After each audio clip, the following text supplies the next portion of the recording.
Hello everyone, आप सब लोगों का बहुत बहुत स्वागत है आपके अपने डिजिटल प्लेटफॉर्म प्रोजेक्ट वीर में। मैं हूं राम रघुवंशी और हम दोस्तों मिलकर यहाँ पर तैयार कर रहे हैं एसएससी से रिलेटेड महत्वपूर्ण टॉपिक के पीवाईक्यू। और इन पीवाईक्यू लगाने का सबसे बड़ा फायदा यह है दोस्तों कि एग्जाम में किस तरीके के क्वेश्चन को लेकर आपको अवेयर होना है, कैसी अपनी अप्रोच रखना है, ये आपके लिए बहुत ही आसान हो जाएगा। खासतौर पे हमारे उन साथियों के लिए जो अपनी सेकंड इनिंग शुरू करने जा रहे हैं। चलिए, आज हमारी चर्चा का विषय हम शुरू करते हैं। और आज दोस्तों हम कंप्यूटर से रिलेटेड कुछ क्वेश्चंस जो हैं वो यहाँ पर देखने वाले हैं। और पहले क्वेश्चन के साथ ही इस लेक्चर को मैं शुरू करूंगा। देखिए, हमारा उद्देश्य बहुत ही क्लियर है, कम समय में ज्यादा से ज्यादा एमसीक्यू लगाकर इस एग्जाम के पैटर्न को समझना। चलिए, पहला क्वेश्चन आपके सामने। कंप्यूटर की किस पीढ़ी में वैक्यूम ट्यूब का मुख्य तौर पर उपयोग इलेक्ट्रॉनिक घटक के रूप में किया गया है? Which generation of computer used vacuum tube as the core electronic component? देखिए, 2026 का क्वेश्चन है, लेकिन ऐसे क्वेश्चन बार बार आते हैं। सेकेंड जनरेशन यानी कि दूसरी पीढ़ी, फर्स्ट जनरेशन, थर्ड जनरेशन या फिर फोर्थ जनरेशन? देखिए दोस्तों, इसका राइट आंसर है फर्स्ट जनरेशन। दोस्तों, जो पहली पीढ़ी के कंप्यूटर हुआ करते थे, उस पहली पीढ़ी के कंप्यूटर में जैसे कि एनियक हो गया, यूनिवैक हो गए, ये उस समय के प्रसिद्ध कंप्यूटर है, उसमें वैक्यूम ट्यूब का प्रयोग जो है वो किया जाता था। वैक्यूम ट्यूब जो है ये कांच से बनी हुई ट्यूब हुआ करती थी। और इनमें दो तीन बड़ी प्रॉब्लम थी। एक तो ये साइज भी बहुत ज्यादा बड़ा हुआ करता था। दूसरा, हीट और एनर्जी दोनों ही इसमें ज्यादा प्रोड्यूस होती थी। मतलब एनर्जी प्रोड्यूस तो नहीं होती थी, एनर्जी कंज्यूम होती थी, और जो हीट है वो ज्यादा प्रोड्यूस होती थी। इस वजह से कॉस्ट भी काफी ज्यादा आया करती थी। फिर आगे चल के हमने जो है वो अब तो हमने चिप डेवलप कर ली है, तो चिप डेवलप करने से क्या हुआ है, हमारे साइजेस भी छोटे हो गए डिवाइस के, और एनर्जी की एफिशिएंसी भी अब डेवलप हो गई है। लेकिन चिप और वैक्यूम ट्यूब के बीच में हमने ट्रांजिस्टर का उपयोग भी किया हुआ है। चलिए, हमारा क्वेश्चन नंबर सेकंड की तरफ हम बढ़ने वाले हैं। देखिए, एम एस एक्सेल 365 में किसी भी वर्कशीट के सीड्स में यानी कि A1 सेल में जाने के लिए हम किस शॉर्टकट का उपयोग करते हैं? मतलब in M S Excel 365 which shortcut is used to navigate to the very top of worksheet like A1 cell? ये भी 2023 का प्रीवियस ईयर क्वेश्चन है, पीवाईक्यू है। आपको ऑल्ट प्लस पेज अप या कंट्रोल प्लस होम या शिफ्ट प्लस होम या फिर कंट्रोल प्लस एंड, कौन सी कमांड आप देंगे जिससे आप A1 सेल पर सीधे चले जाएंगे, ये आपको बताना है। और इसका राइट आंसर आएगा दोस्तों कंट्रोल प्लस होम। तो जैसे ही हम 365 एक्सेल के अंदर कंट्रोल प्लस होम दबाते हैं तो हम सीधे कहाँ चले जाते हैं, हमारे फर्स्ट सेल पर चले जाते हैं दोस्तों। और यही इसका राइट आंसर है, कंट्रोल प्लस होम। और अगर आप कंट्रोल प्लस एंड दबाते हो तो आप अंतिम सेल में चले जाओगे, ये भी आप याद रख लीजिए। तो आपको कम से कम दो कमांड तो सीधे तौर पे पता होनी चाहिए, कंट्रोल प्लस होम और कंट्रोल प्लस एंड। इससे आप टॉप पर पहुंच जाते हैं और इससे आप एंड पर पहुंच जाते हैं। चलिए भाई, आगे चलते हैं। क्वेश्चन नंबर 3 की बात करते हैं।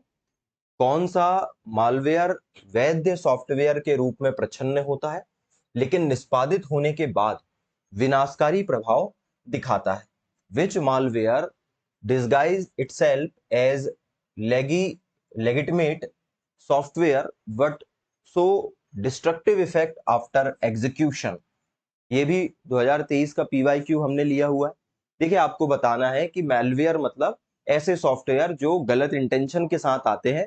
कौन सा ऐसा है जो जाकर प्रच्छन्न हो जाता है, मतलब छुप जाता है, और फिर अपने विनाशकारी प्रभाव दिखाने लगता है, उसे क्या कहते हैं? ट्रोजन हॉर्स कहते हैं, या रैंसमवेयर कहते हैं, या वॉर्म कहते हैं, या फिर उसे क्या कहा जाता है, स्पाईवेयर कहा जाता है? दोस्तों देखिए, इस प्रकार के जो मिलीशियस इंटेंशन वाले सॉफ्टवेयर होते हैं ना, इन्हें कहा जाता है ट्रोजन हॉर्स। क्या कहा जाता है? ट्रोजन हॉर्स कहा जाता है, याद रखिएगा। राइट आंसर क्या है? Trojan horse. और देखिए, ट्रोजन हॉर्स ऐसे दोषपूर्ण यानी कि मिलीशियस प्रोग्राम होते हैं जो उपयोगकर्ता के द्वारा धोखे से डाउनलोड करवा लिए जाते हैं। और एक बार अगर ये डाउनलोड हो जाए तो सिस्टम के अंदर अपने आप को स्टेब्लिश कर लेते हैं, और फिर जो हैकर है उसे आपके डिवाइस का अनऑथराइज एक्सेस जो है वो सीधे मिल जाता है। एक बार देखिए इसे, और उसके बाद फिर हम आगे की ओर बढ़ने वाले हैं।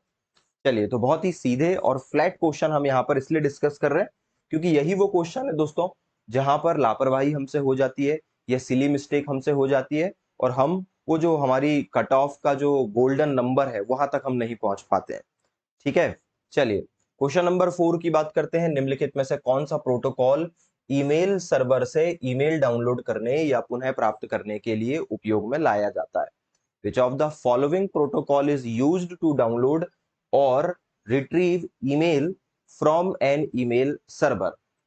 इसे क्या कहते हैं? SMTP, FTP, POP3 या फिर HTTP? देखिए, इसे कहा जाता है POP3। इसका राइट आंसर क्या आने वाला है? POP3 आने वाला है। इसे कहा जाता है पोस्ट ऑफिस प्रोटोकॉल। तो दोस्तों, ये जो पोस्ट ऑफिस प्रोटोकॉल होता है, इसका उपयोग किया जाता है किसी भी ईमेल को रिट्रीव करने के लिए।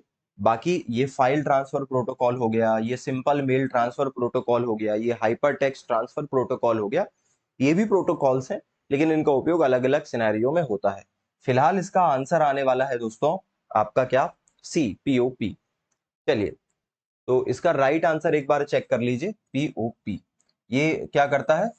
सर्वर से मैसेज को डाउनलोड करने की अनुमति देता है, जबकि SMTP simple mail transfer protocol केवल मेल को भेजने के लिए जरूरी होता है। मैं वापस आपको लेकर चल रहा हूं। आप जो मेल भेजते हो इंटरनेट में, उस मेल को भेजने का काम किसका है? SMTP का है। और ये जो POP है, इसका काम क्या है? डाउनलोड करना है मेल को। तो मेल को डाउनलोड करता है POP। आई होप कि आपको ये बन गया होगा और सही भी लग रहा होगा अभी तक का आपका एक्सपीरियंस। चलिए, क्वेश्चन नंबर 5। कंप्यूटर की मुख्य मेमोरी रैम के संदर्भ में एस रैम का फुल फॉर्म क्या होता है? What is the full form of S RAM in the context of computers main memory RAM? ये भी 2023 का क्वेश्चन है। एस रैम का फुल फॉर्म आपको बताना है। रैम दो प्रकार की होती है दोस्तों। रैम जो होती है यह दो प्रकार की होती है। एक होती है एस रैम और एक होती है डी रैम। एस रैम का मतलब होता है स्टैटिक, और डी का मतलब होता है दोस्तों यहाँ पर डायनेमिक। ठीक है, एस का मतलब है स्टैटिक और डी का मतलब होता है दोस्तों डायनामिक।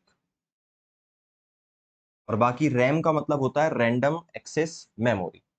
तो देख लीजिए, पहला है सिंक्रोनस रैंडम एक्सेस मेमोरी। क्या ये रहेगा? नहीं। Sequential random access memory? नहीं।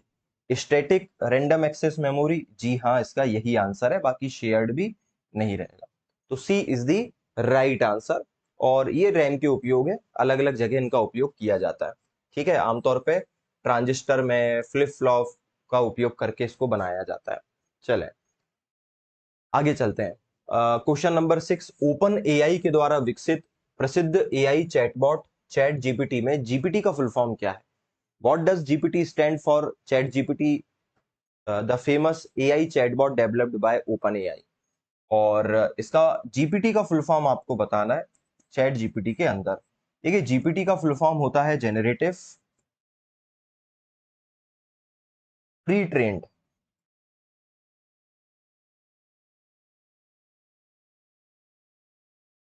ट्रांसफॉर्मर।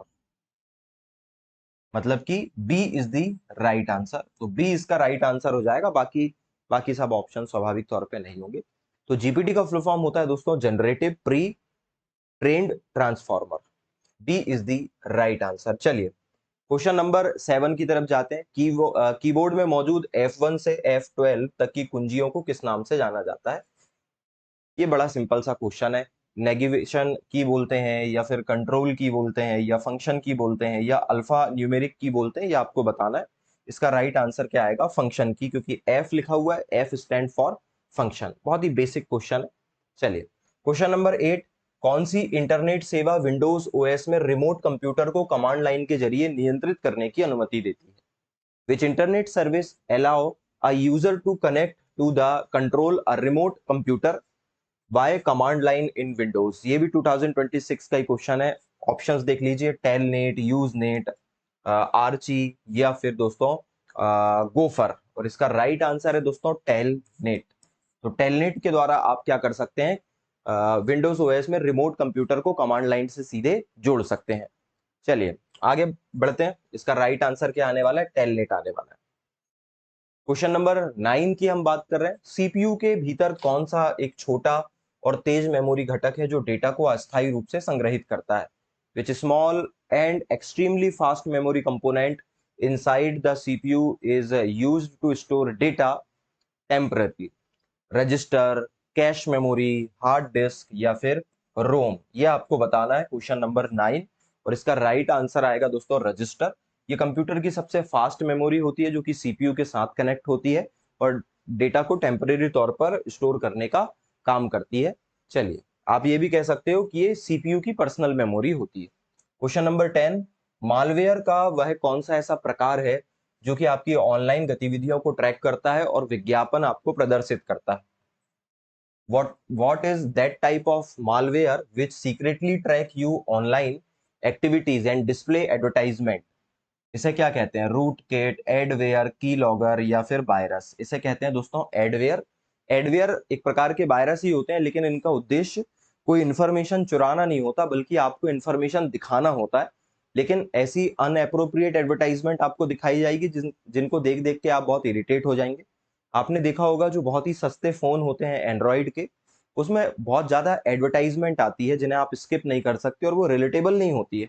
लाइक आपको जो चीजें नहीं भी खरीदनी है या जिन चीजों के बारे में आप नहीं भी सोच रहे हैं वो भी आपको देखना पड़ता है। तो ये एक्सपीरियंस को खराब करते हैं, बाकी इनका उद्देश्य इंफॉर्मेशन चुराना नहीं होता है। एडवेयर। क्वेश्चन 11, एमएस वर्ड 365 में किस दस्तावेज में चयनित टेक्स्ट को अंडरलाइन करने के लिए शॉर्टकट का उपयोग हम किस करते हैं। किसी भी देखिए एमएस वर्ड की यहाँ पर बात हो रही है, तो वर्ड के अंदर अगर हमें अंडरलाइन करना है तो कौन सा शॉर्टकट हम अपनाएंगे। ये सिंपल सा क्वेश्चन जो है वो आपसे यहाँ पर पूछा गया है भाई। ठीक है, कंट्रोल प्लस बी या कंट्रोल प्लस आई या फिर कंट्रोल प्लस यू या फिर कंट्रोल प्लस ई। राइट आंसर है कंट्रोल प्लस यू। ठीक है, तो कंट्रोल प्लस यू आप जैसे ही प्रेस करेंगे अंडरलाइन हो जाएगी। बहुत ही बेसिक क्वेश्चन था। चलिए आगे की बात करते हैं। क्वेश्चन नंबर 12, इंकजेट और लेजर प्रिंटर निम्नलिखित में से किस श्रेणी के प्रिंटर का उदाहरण है। Inkjet and laser printer are major example of which category of printer. Impact, non impact या फिर कैरेक्टर या फिर लाइन, ये आपको बताना है। राइट आंसर है नॉन इम्पैक्ट प्रिंटर। दोस्तों प्रिंटर दो प्रकार के होते हैं, इम्पैक्ट प्रिंटर और नॉन इम्पैक्ट प्रिंटर। जो नॉन इम्पैक्ट प्रिंटर होते हैं ना, ये क्या करते हैं, सीधे कागज पर स्याही को छिड़कते हैं। जबकि जो इम्पैक्ट होते हैं वो जो इंक होती है उसमें एक ब्रश लगा रहता है जिसको वो पेज पर इस तरीके से इम्पैक्ट डालते हैं। तो इसमें इम्पैक्ट न डालकर स्प्रे किया जाता है, इसलिए इसको नॉन इम्पैक्ट कहते हैं। तो ये बढ़िया होते हैं, मतलब काफी फास्ट भी होते हैं और काफी एक्यूरेट भी होते हैं डॉट मैट्रिक्स की तुलना में, यानी कि इम्पैक्ट प्रिंटर की तुलना में। ये सब थ्योरी में आपने कवर किया होगा। क्वेश्चन नंबर 13, एमएस वर्ड में किसी भी दस्तावेज में अंतिम क्रिया को पूर्ववत करने वाली यानी कि अंडू के लिए हम किस शॉर्टकट का उपयोग करते हैं वर्ड के अंदर। भाई वर्ड के अंदर अगर आपको अंडू करना है तो आप किस शॉर्टकट का उपयोग करोगे। Control plus Y, control plus X, Z या फिर वी। बहुत ही बेसिक क्वेश्चन है, कंट्रोल प्लस जेड का इस्तेमाल करेंगे। भाई इस स्लाइड में आंसर भी साथ में आ गया है तो कोई बात नहीं। कंट्रोल प्लस जेड के द्वारा दोस्तों हम क्या कर सकते हैं, अंडू कर सकते हैं। एक बार देख लीजिए, देन फिर हम आगे की बात करें।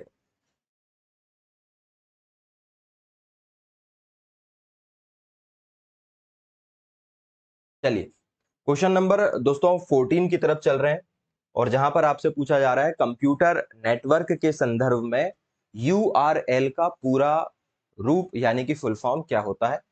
What does URL stand for in computer networking. Universal, देखिए यूआरएल का फुल फॉर्म जो है ये आपसे पूछा गया है दोस्तों, और ऐसा क्वेश्चन है जो बार बार आपसे एग्जाम में आता है। वैसे इसका फुल फॉर्म होता है यूनिफॉर्म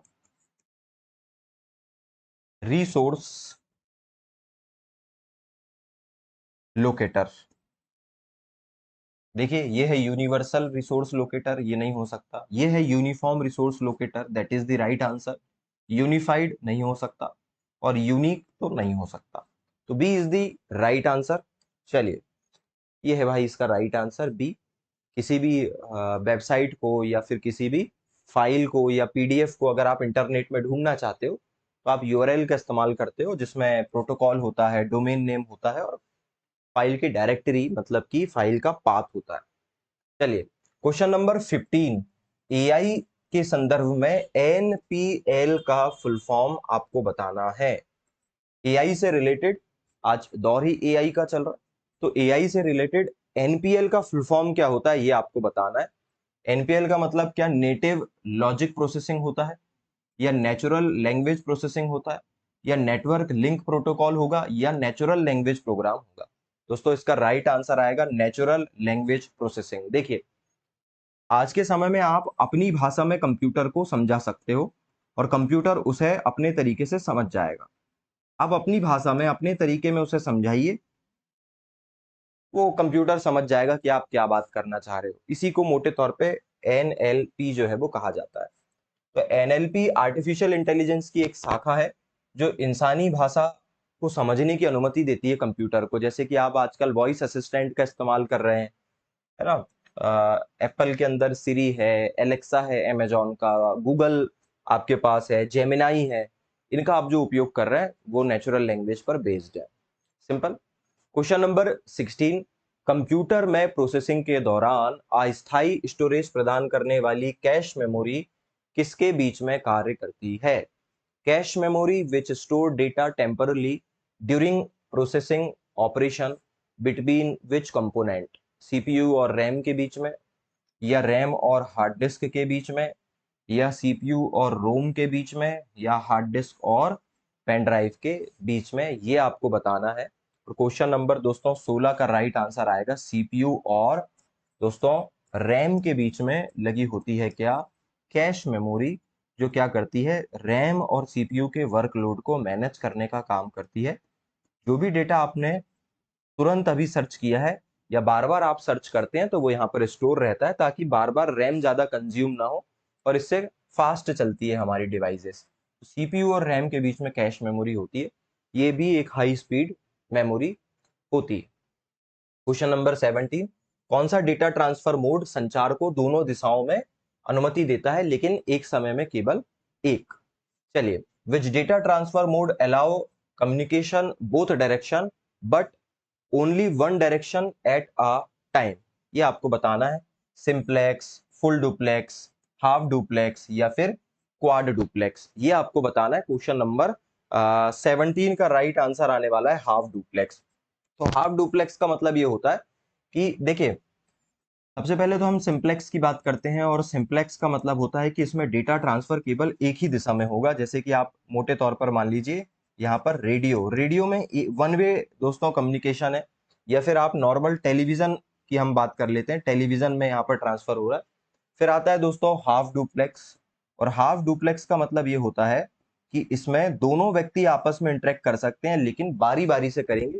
जैसे कि वॉकी टॉकी में आपने देखा होगा, जब तक पहला व्यक्ति कमांड देता है दूसरा व्यक्ति कमांड नहीं दे सकता, और दूसरे व्यक्ति को कमांड देना है तो पहले व्यक्ति को पहले एक बटन दबाकर उसे ओवर या लॉक करना पड़ेगा। और एक होता है दोस्तों फुल डुप्लेक्स, जो कि आज आप इस्तेमाल करते हैं अपने फोन्स पर। तो आज हम क्या कर सकते हैं, दोनों तरफ से एक साथ बात कर सकते हैं, जैसे कि हम आजकल वीडियो कॉल में या फिर अपने नॉर्मल कॉल में करते हैं। तो ये हो जाता है फुल डुप्लेक्स। तो फिलहाल इसका राइट आंसर क्या आएगा? हाफ डुप्लेक्स आएगा, जहां पर दोनों तरफ से संवाद होता है लेकिन बारी बारी से होता है। चलिए आगे चलते हैं। इसका एग्जाम्पल है वॉकी टॉकी, याद रखिएगा। Question number 18। किसी नेटवर्क में डोमेन नेम को संख्यात्मक आईपी एड्रेस में बदलने वाली प्रणाली क्या कहलाती है? What is the system called the translate domain name into numerical IP address? DHCP, DNS, FTP या फिर HTTP? ये आपको बताना है। इसका राइट आंसर आएगा DNS। डीएनएस का मतलब होता है डोमेन नेम सिस्टम। दोस्तों डोमेन नेम सिस्टम वो तरीका है जिसमें हम किसी भी डोमेन नेम को के संख्यात्मक डेटा को नाम में बदल देते हैं। ठीक है, आसानी होती है। जैसे आज आप जितनी भी वेबसाइट का नाम जानते हो, उन सभी वेबसाइट का एक्चुअल में जो डेटा है वो न्यूमेरिकल है। ये बिल्कुल ऐसे ही है कि जैसे आप क्या करते हो, आपके फोन में जो मोबाइल नंबर है दोस्तों, क्योंकि आप मोबाइल नंबर को याद नहीं रख सकते लंबे समय तक, या बहुत सारे मोबाइल नंबर आपको याद नहीं हो सकते, तो आप क्या करते हो, उसको कॉन्टेक्ट में जाकर नाम में सेव कर लेते हो। लाइक आपने नाम सेव कर लिया मोहन, तो मोहन नाम आपने जो सेव किया उसका नंबर हो सकता है 1 2 3 4 5, ऐसा उसका नंबर है, तो आपने नाम सेव कर लिया। ऐसी जो वेबसाइट होती है वो भी न्यूमेरिकल डेटा होती है, लेकिन न्यूमेरिकल डेटा को याद करना बड़ा मुश्किल है, इसलिए हम उसको नाम दे देते हैं, लाइक google.com या openai.com या बाकी वेबसाइट। ठीक है, तो इस सिस्टम को कहा जाता है डीएनएस, इसे इंटरनेट की फोन बुक भी कहते हैं। ठीक है, ऐसा है, तो बहुत ही आसान है। चलिए आगे की तरफ बढ़ने वाले, और क्वेश्चन नंबर 19 की हम बात कर रहे हैं। डेटा स्टोरेज के संदर्भ में गीगाबाइट निम्नलिखित में से किसके बराबर होता है? आपको बताना है कि जो 1 गीगाबाइट होता है उसका क्या यहाँ पर मतलब है। 1 किलोबाइट मतलब है, या फिर 1 मेगाबाइट, या 1 टेराबाइट, या फिर 1000 बाइट। देखिए हम सभी जानते हैं कि जो 1 जीबी होता है दोस्तों, 1 जीबी जो है वो 1024 MB से दोस्तों बनता है। 1024 MB का मतलब होता है 1 जीबी, सही बात है। और दोस्तों इसी तरीके से अगर हम बात करें तो ये तरीका चलते रहता है, बिट से बाइट, और फिर उसके बाद 1024 KB से 1 MB बनता है, और 1024 MB से 1 जीबी बनता है, और फिर जीबी के बाद आपको जो है वो और बड़ी इकाई टेराबाइट देखने को मिल जाती है। तो राइट आंसर क्या है, 1024 मेगाबाइट। तो डिजिटल मेमोरी में बाइनरी सिस्टम चलता है, गणना का जो बाइनरी सिस्टम चलता है वो 1024 के फॉर्म में चलता है। चलिए क्वेश्चन नंबर 20, अनाधिकृत उपयोगकर्ताओं को निजी नेटवर्क में प्रवेश करने से रोकने वाले सुरक्षा सिस्टम को क्या कहते हैं? What network security monitor and filter traffic to block unauthorized internal access call? Spyware कहते हैं, या फायरवॉल कहते हैं, या कुकीज कहते हैं, या फिर एंटीवायरस कहते हैं। इसे कहा जाता है दोस्तों फायरवॉल।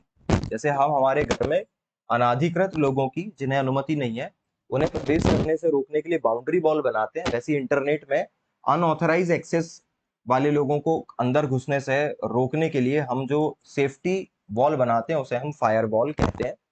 ये हैकर्स को या फिर जो गलत तरीके के इंटेंशन वाले लोग हैं उन्हें इंटरनेट में सिस्टम के अंदर घुसने से रोकता है, तो इसे कहा जाता है firewall.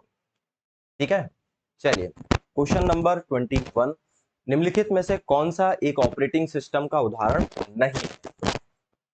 Which of the following is not the example of an operating system? Linux, या फिर MS ऑफिस, या फिर विंडोज, या फिर मैक OS।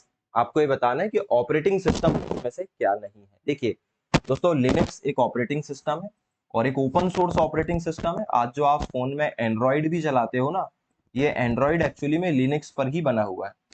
दोस्तों विंडोज तो आप जानते हैं ये माइक्रोसॉफ्ट का है, और मैक ओएस जो है दोस्तों ये एप्पल का है। तो यहाँ पर राइट आंसर क्या हो जाएगा इसका? इसका राइट आंसर होने वाला है दोस्तों MS ऑफिस, क्योंकि MS ऑफिस जो है वो एक एप्लीकेशन है दोस्तों, यानी कि एक क्या है, सॉफ्टवेयर है। तो ऑपरेटिंग सिस्टम के अंदर होते हैं सॉफ्टवेयर, तो इसका राइट आंसर क्या आएगा? MS ऑफिस आएगा। चलिए तो MS office is the right answer. आगे बढ़ते हैं भाई, क्वेश्चन नंबर 22 की तरफ चलते हैं।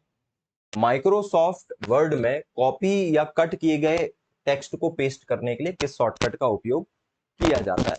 Which keyboard shortcut is used to paste the text that has been copy or cut in MS Word? Ctrl+P, या फिर C, या फिर V, या फिर X? ये आपको बताना है। इसका राइट आंसर क्या है दोस्तों? Ctrl+V।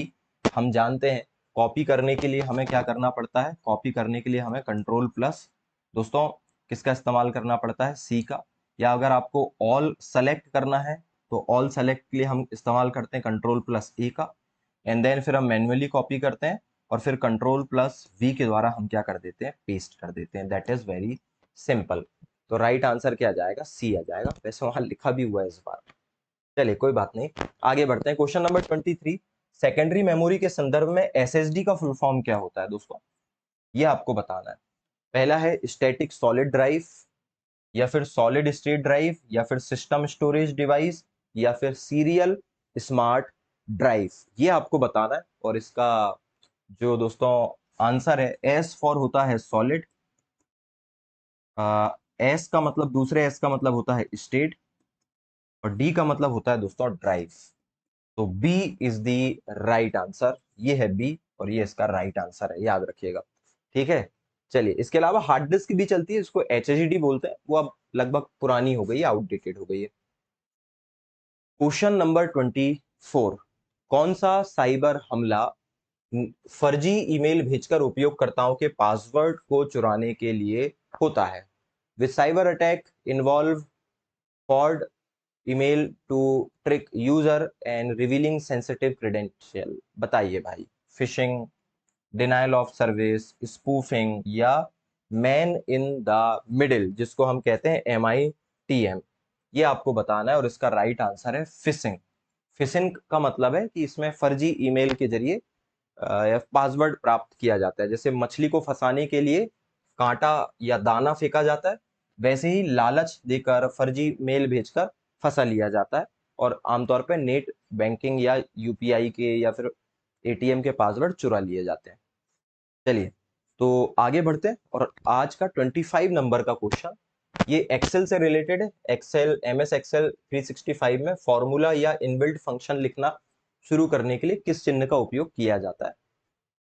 प्लस चिन्ह का, या फिर डॉलर वाले चिन्ह का, या फिर बराबर का, या फिर एंड का? राइट आंसर है बराबर के चिन्ह का उपयोग जो है वो किया जाता है।